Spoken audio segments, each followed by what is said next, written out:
অনেক দিন যাবৎ বাগানে যাওয়া হয় না, তো বাগানের সবজিগুলা মোটামুটি খাওয়ার উপযোগী হয়ে গেছে। আজকে একটা বাঁধাকপি কেটে নিয়ে আসলাম। ধৈর্যের ফল মিঠা হয়, গ্রামের ভাষায় এমন একটা কথা আছে। তো আসলে যে কোনো জিনিসের একটু পরিচর্যা করলে কিন্তু ভালো ফল পাওয়া যায়। এর একটা প্রমাণ হইলো আমার বাগান। তো দেখেন বাগানে ফুলকপি বাঁধাকপি লাগাইছিল, বেশি দিন হয়েছে না, কয়েকদিন মাত্র। মাশাআল্লাহ অনেক সুন্দর বাঁধাকপি, অনেক সুন্দর ফুলকপি হয়ে গেছে। তো ফুলকপি আসলে পরিপূর্ণ হয়েছে না এখনো, না হইলেও বাঁধাকপিটা পরিপূর্ণ হয়ে গেছে। আজকে একটা বাঁধাকপি আমার জামাই আর তাজু ভাই মিলা কাটলো। তো দেখেন বাঁধাকপিটা কিন্তু মাশাআল্লাহ অনেক সুন্দর, অনেক বড় হয়েছে। তো আমাদের লিডার হলো তাজু ভাই।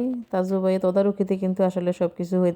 তাজু ভাই কিন্তু পরিচর্যা অনেক মনোযোগ দিয়ে করতেছে। তো মনোযোগ দিয়ে পরিচর্যা করার কারণে কিন্তু আমাদের বাগানটা এত সুন্দর। বাগানটা আমার একলা বলে ভুল হইব, বাগানটা আসলে আমাদের। কারণ তাজু ভাই কিন্তু এই বাগানটা নিয়ে অনেক কষ্ট করে, কারণ উনি শুক্রবার শনিবার 2 দিনে কিন্তু এর মধ্যে অনেক সময় দেয়। আমার জামাই আসলে তেমন সময় দিতে পারে না, তাজু ভাই বেশিরভাগ সময় দেয়। তাজু ভাই এটার পরিচর্যা বেশিরভাগ করে। সবজি বাগান সম্বন্ধে কিন্তু আমার জামাই তেমন ধারণা নাই, তাজু ভাই মাশাআল্লাহ অনেক ধারণা আছে, কারণ তাজু ভাই আগে থেকে সবজি বাগান করতো। তো এই কারণে তাজু ভাই বোঝে কখন কোনটা দিতে হইব, কোন সময় কোন সারটার দরকার এর কি। তো এদিক দিয়ে দেখেন মাশাআল্লাহ মরিচ গাছটি অনেক বড় হয়ে গেছে, মরিচ গাছও মরিচ ধরছে। মরিচ গাছ আমি যখন বাগানে গেছিলাম তখন কিন্তু মরিচ গাছটি ছোট ছোট আছিল। তারপরে কিন্তু আমি আর বাগানে যাওয়ার সময় পাই নাই, কিন্তু মরিচ গাছে মরিচও ধরে গেছে। তারপরে এদিক দিয়ে লাউ গাছটা যেমনই হোক একটা লাউ ধরছে অনেক সুন্দর। আমি ওইদিনকে দেখিয়েছিলাম একটা, এখন দেখি আরেকটা লাউ। আমরা যখনই লাউ গাছ লাগাই লাউ গাছের ফলন তেমন ভালো হয় না, গাছটাও তেমন মেরা। তো দেখেন এই গাছটাও মেরা হইলেও একটু যত্নের কারণে লাউ হয়তো বা যাই হোক,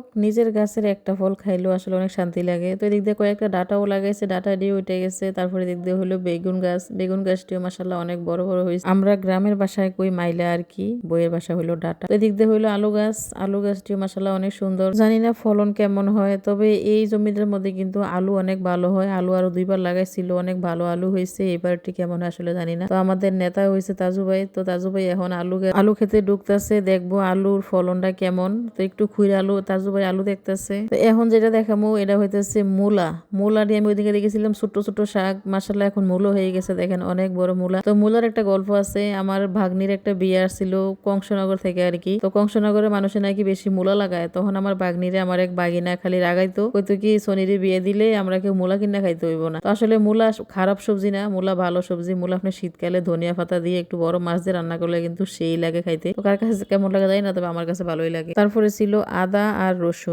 রসুন মাশাআল্লাহ অনেক সুন্দর হয়েছে। তো বাগ্নির বিয়া কংসনগর না হওয়াতে আমরা এখন মূলা চাষ করে খাই। এখন আর মূলা কংসনগর থেকে পাওয়ার আশা বাদ দিয়ে দিছি। এখন আমরা ক্ষেতের মূলা মানুষরে দিই, মানুষের থেকে পাওয়ার আশা করি না।